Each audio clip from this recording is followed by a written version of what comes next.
Baik saudara, jumpa lagi bersama saya Citrita Kumala tentunya dalam Serambi Topik. Seperti biasa kita akan membahas headline news dan berita-berita penting dari harian Serambi Indonesia. Dan tentunya hadir bersama saya Bung Zainal Arifin selaku Wakil Redaktur Pelaksana Harian Serambi Indonesia.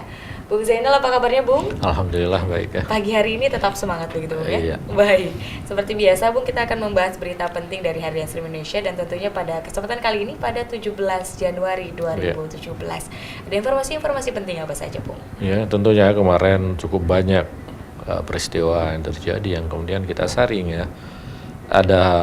Setidaknya ada 4 yang kemudian kita anggap cukup penting diketahui oleh publik ya, yang ada kepentingan publik di dalamnya cukup banyak kepentingan yang harus diketahui oleh masyarakat. Ini tanggal 17 tadi ya Rita sebut, tanggal 17 itu sudah diketahui itu memang ada deadline-nya untuk pengesahan paripurna anggaran pendapatan belanja Aceh ya, APBA 2017. Nah, di rapat kemarin itu diputuskan bahwa paripurna kan harusnya dijalankan hari ini. Nah, Gubernur, pelaksana tugas Gubernur Pak Sudarmo sudah mengatakan kemarin itu kalau misalnya tidak dipergubkan hari ini, tidak diparipurnakan hari ini, beliau akan mempergubkan gitu. Jadi akan dibuat secara pergub, artinya tidak ada lagi secara kanun ya. Nah, ini yang sejak awal Januari akhir Desember 2016 lalu yang sudah mewarnai hari-hari pada awal tahun. Nah, puncaknya kan adalah hari ini. Nah, kita akan masih menunggu. Pak Sudarmo mengatakan bahwa akan pergub. Tapi kita akan hari ini kita akan melihat lagi bagaimana perkembangan ini. Kan perkembangan bisa saja berubah di DPR ya, meski kemarin sudah mengatakan bahwa ini akan harus dipergub. Nah, tapi kita akan menggali lagi hari ini. Kemudian ada tentang nasabah yang kehilangan uang di rekening secara tiba-tiba, secara mendadak di Lus Mawe, sudah membuat laporan ke polisi. Dan polisi kemudian sudah mulai menindaklanjuti kasus ini. Kemudian juga ada penangkapan kelanjutan dari peristiwa penangkapan 21 orang di Luskun, Aceh Utara oleh polisi setelah razia. Jadi ada 2 yang kemudian hasil pemeriksaan 2 itu positif narkoba, dan juga polisi menemukan baju berlogo bintang bulan ya, dari mereka. Nah, ini juga sedang didalami oleh polisi tentang keterkaitan mereka dengan narkoba, juga dengan hal-hal yang mencurigakan. Kemarin juga pagi kemarin itu salah satu calon gubernur Aceh, Irwandi Yusuf, membuat coffee morning yang mengundang pimpinan media dan kalangan wartawan, membahas situasi terkini, karena kan ini ada beberapa kekerasan terjadi dan Irwandi di sana juga mengklarifikasi tentang bagaimana kekerasan ini terjadi. Jadi dia meminta supaya polisi bergerak cepat untuk menuntaskan kasus, apakah itu penembakan, apakah itu perusakan alat peraga kampanye ya. Jangan sampai timbul tuduhan-tuduhan, karena kalau agak dibiarkan ini kan akan timbul ini dilakukan oleh ini akan dilakukan, atau ini masih dilakukan oleh sendiri, ini rekayasa, seperti itu. Ya, itu yang tema kemudian kita angkat. Baik, itu pastinya 4 poin penting ini juga penting dan menarik pastinya Bung untuk dikonsumsi publik juga Bung. Terkait kita kembali gitu Bung ke APBA sendiri begitu.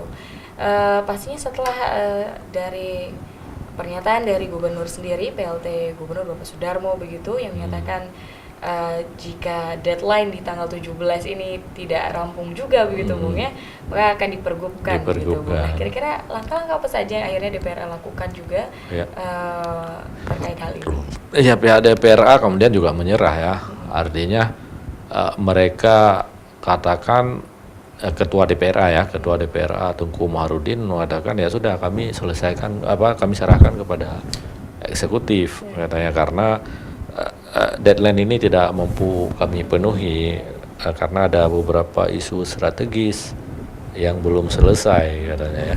Ya sudah beberapa hari ini kita juga memberitakan misalnya ada beberapa dinas yang belum cukup alokasi anggaran untuk pegawai negeri sipil di dinas mereka. Jadi yang hal-hal seperti ini kemudian juga ada menurut Tengku Mohar ini ada beberapa isu strategis lainnya yang sehingga belum ditemukan titik temunya dengan pihak eksekutif. Makanya pihak DPRA melalui ketua DPR mengatakan ya sudah kita serahkan kepada pihak eksekutif lah untuk apakah mungkin dipergub atau memang ada solusi lain. Seperti itu. Berarti akhirnya DPRA langsung menyerahkan kepada eksekutif. Pihak eksekutif. Baik, tapi dari rekan-rekan media sendiri melihat hal ini begitu Bung, bagaimana Bung terkait APBA soalnya begini? Iya, kalau misalnya kita ya seperti sudah kita jaring-jaring pendapat dari masyarakat, dari Facebook atau dari segala macam lini-lini massa itu. Kebanyakan ya terserah saja seperti itu ya. Apakah mau dipergubkan, apakah mau dikanunkan. Biasanya kata mereka sih rakyat juga ya seperti itu. Kalau ya seperti ada apatis ya di masyarakat ya. Kalau pihak DPRA sendiri mengatakan bahwa mereka itu ini akan merugikan kepentingan rakyat kalau misalnya itu dipergubkan. Karena memang itu kan mengikuti ke tahun anggaran sebelumnya ya. Di dalam sejarah Indonesia juga baru DKI Jakarta yang sudah pernah dipergubkan. Menurut anggota DPRA sih pengalamannya tidak cukup bagus ya kalau dipergubkan. Tapi kalau di sisi lain masyarakat sih yang penting ini cepat seperti itu ya. Mau dipergub mau apa pokoknya sebelum ini langsung jalan karena ekonomi Aceh ini kan bergantung dari APBA. Nah, kalaupun sedikit mereka dapat artinya mereka nggak tahu apakah bagaimana kalau untung ruginya pergub itu. Yang penting uang dari APBA segera bergulir. Ketika proyeknya bergulir itu masyarakat sudah punya juga akan ada pemasukan untuk mereka. Misalnya ada yang tukang bangunan sudah mulai bekerja karena proyeknya sudah bekerja.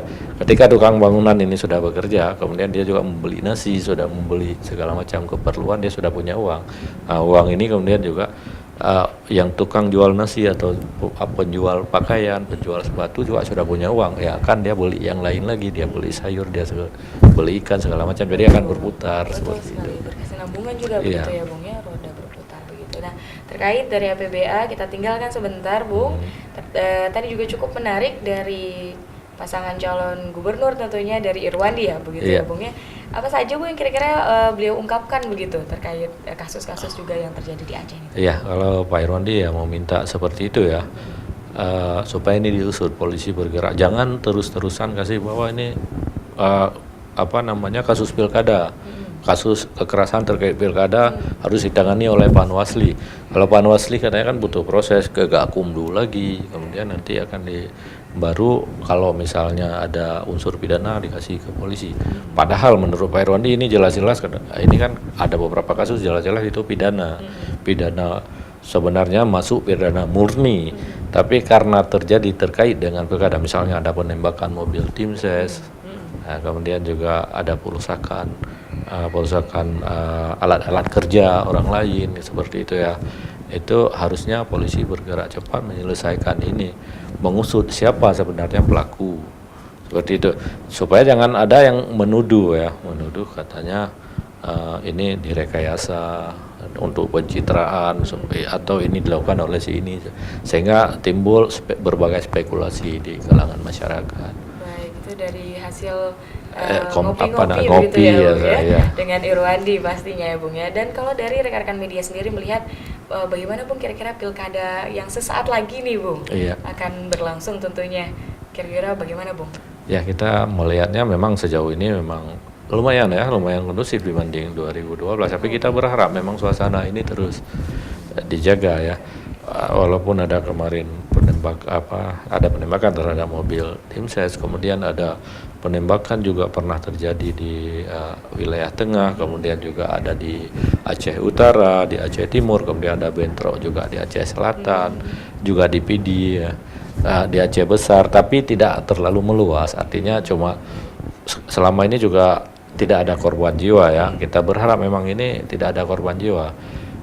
Ada perusakan APK pun tidak terjadi bentrok antar massa. Jadi setelah perusakan alat peraga kampanye, kemudian massa yang ini datang merusak yang lain. Ini kan suasana masih kita anggap demokratis ya, karena dalam rangka pilkada. Meski sebenarnya ini nggak boleh. Dan hal-hal seperti ini mungkin masih bisa diselesaikan oleh Panwasli ya. Tapi ada berharap juga polisi ya juga ikut menindak cepat ya. Nah, jangan sampai ini menjalar lebih luas. Ya kita berharap pilkada ini memang terus dipertahankan sampai pasca pencoblosan itu yang cukup rawan, dan polisi memang katanya sih sudah siap ya untuk mengantisipasi, TNI juga membantu.